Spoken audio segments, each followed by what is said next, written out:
নমস্কার বন্ধুরা, Bengali point চ্যানেলে আপনাদের স্বাগত।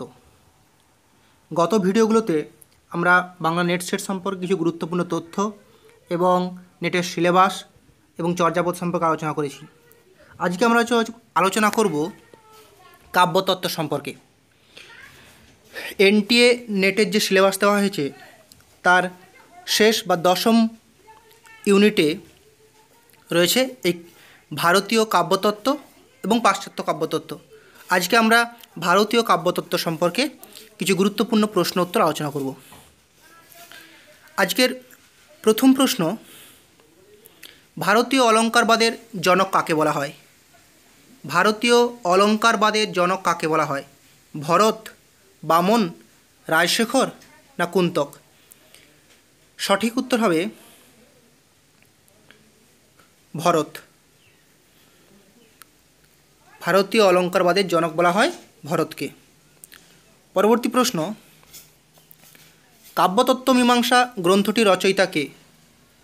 উদ্ভট, ক্ষেমেন্দ্র, রুদ্রট না মম্মট? কাব্যতত্ত্ব মীমাংসা গ্রন্থটির রচয়িতা কে? সঠিক উত্তর হবে রুদ্রট। কাব্যতত্ত্ব মীমাংসা গ্রন্থটির রচয়িতা রুদ্রট। পরবর্তী প্রশ্ন, অবিবক্ষিত ধ্বনি বলতে বোঝায় লক্ষণা, অভিধা, ব্যঞ্জনা না কোনোটিই নয়? অবিবক্ষিত ধ্বনি বলতে বোঝায় লক্ষণা, অভিধা, ব্যঞ্জনা না কোনোটিই নয়? সঠিক উত্তর হবে লক্ষণা। অবিবক্ষিত ধ্বনি বলতে বোঝায় লক্ষণাকে। চলে যাবো পরের প্রশ্নে। শৈশা সর্বৈব বক্রোক্তি উক্তিটির রচয়িতা কে? শৈশা সর্বৈব বক্রোক্তি উক্তিটির রচয়িতা কে? ভামহ, ক্ষেমেন্দ্র, কুন্তক না অভিনবগুপ্ত? সঠিক উত্তর হবে ভামহ। শৈশা সর্বৈব বক্রোক্তি উক্তিটির রচয়িতা ভামহ। পরের প্রশ্ন, ধ্বনিকে উপাচার বক্রতা কে বলেছেন? উদ্ভট, ক্ষেমেন্দ্র, কুন্তক না রায়শেখর? ধ্বনিকে উপাচার বক্রতা কে বলেছেন? উদ্ভট, ক্ষেমেন্দ্র, কুন্তক না রায়শেখর? সঠিক উত্তর কুন্তক। ধ্বনিকে উপাচার বক্রতা বলেছেন কুন্তক। পরের প্রশ্ন, শব্দার্থ যাবৎ স্বভাবেন বিদ্যা সাহিত্যবিদ্যা উক্তির রচয়িতা কে? শব্দার্থ যাবৎ স্বভাবেন বিদ্যা সাহিত্যবিদ্যা উক্তির রচয়িতা কে? ভামহ, রায়শেখর, কুন্তক না অভিনবগুপ্ত? সঠিক উত্তর হবে রায়শেখর। শব্দার্থ যাবৎ স্বভাবেন বিদ্যা সাহিত্যবিদ্যা উক্তির রচয়িতা রায়শেখর। পরের প্রশ্ন, কোন গ্রন্থকে ধ্বনি ধ্বংস গ্রন্থ বলা হয়? সাহিত্য দর্পণ, ধর্নালোক, কাব্যালঙ্কার না হৃদয় দর্পণ? কোন গ্রন্থকে ধ্বনি ধ্বংস গ্রন্থ বলা হয়? সাহিত্য দর্পণ, ধর্নালোক, কাব্যালঙ্কার না হৃদয় দর্পণ? সঠিক উত্তর হবে হৃদয় দর্পণ।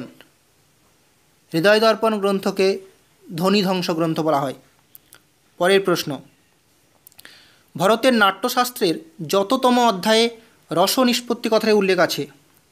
ভরতের নাট্যশাস্ত্রের যততম অধ্যায়ে রস নিষ্পত্তি কথাটির উল্লেখ আছে? ষষ্ঠ অধ্যায়ে, অষ্টম অধ্যায়ে, নবম অধ্যায়ে না দশম অধ্যায়ে? সঠিক উত্তর হবে ষষ্ঠ অধ্যায়ে। ভারতের নাট্যশাস্ত্রের ষষ্ঠ অধ্যায়ে আছে রস নিষ্পত্তি কথাটি। পরের প্রশ্ন, গুণীভূত ব্যঙ্গ উক্তিটির রচয়িতা কে? গুণীভূত ব্যঙ্গ উক্তিটির রচয়িতা কে?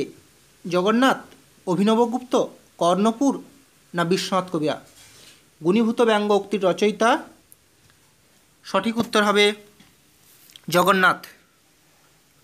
গুণীভূত ব্যঙ্গ উক্তিটির রচয়িতা জগন্নাথ। চলে যাবো পরের প্রশ্নে।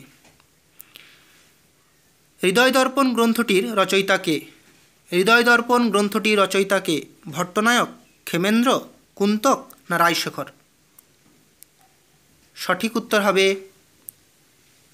ভট্টনায়ক। হৃদয় দর্পণ গ্রন্থটির রচয়িতা হলেন ভট্টনায়ক। চলে যাও পরের প্রশ্নে। অনুমিতিবাদের প্রবক্তাকে, অনুমিতিবাদের প্রবক্তাকে ভামহ, রায়শেখর, ভট্টশঙ্কু না অভিনবগুপ্ত? অনুমিতিবাদের প্রবক্তা ভামহ, রায়শেখর, ভট্টশঙ্কু না অভিনবগুপ্ত? সঠিক উত্তর হবে ভট্টশঙ্কু। অনুমিতিবাদের প্রবক্তা ভট্টশঙ্কু। পরের প্রশ্ন। কবি বাং নির্মিতি কাব্যম, কবি বাং নির্মিতি কাব্যম উক্তিটির বক্তা কে? জগন্নাথ, রায়শেখর, কর্ণপুর না ভোজদেব?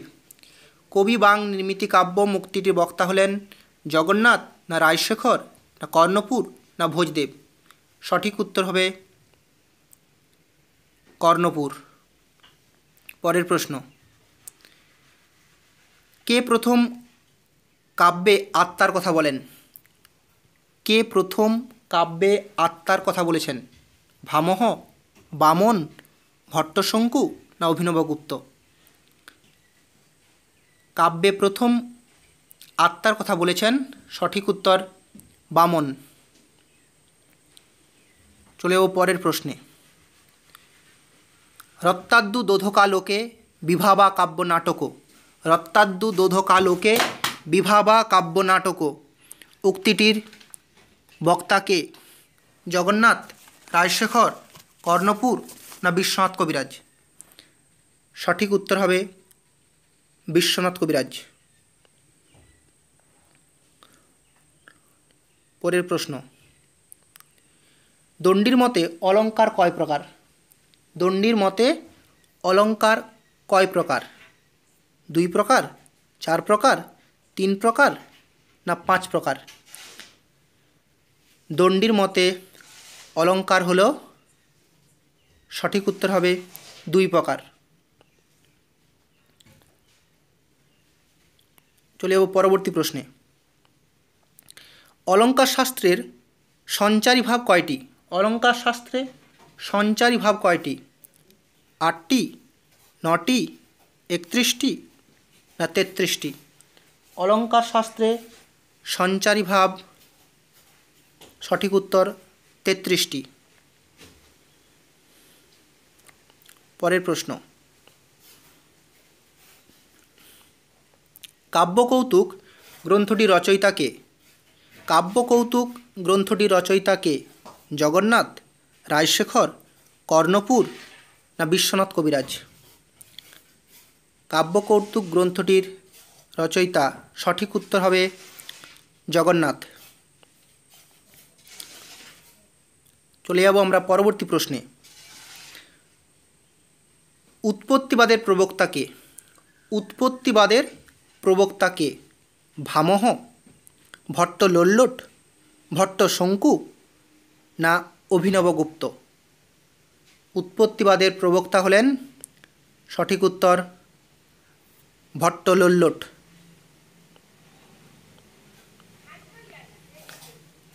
চলে যাও পরের প্রশ্নে। স এষ পরম ব্যঙ্গ, স এষ পরম ব্যঙ্গ উক্তিটির রচয়িতা কে? জগন্নাথ, অভিনবগুপ্ত, কর্ণপুর না বিশ্বনাথ কবিরাজ? স এষ পরম ব্যঙ্গ উক্তিটির রচয়িতা হলেন অভিনবগুপ্ত। পরবর্তী প্রশ্ন। দণ্ডী রীতি শব্দের বদলে কোন শব্দ ব্যবহার করেছেন? দণ্ডী, আচার্য দণ্ডী রীতি শব্দের বদলে কোন শব্দ ব্যবহার করেছেন? স্টাইল, সাহিত্য, প্রকার না মার্গ? দণ্ডী রীতি শব্দের বদলে ব্যবহার করেছেন মার্গ শব্দটি।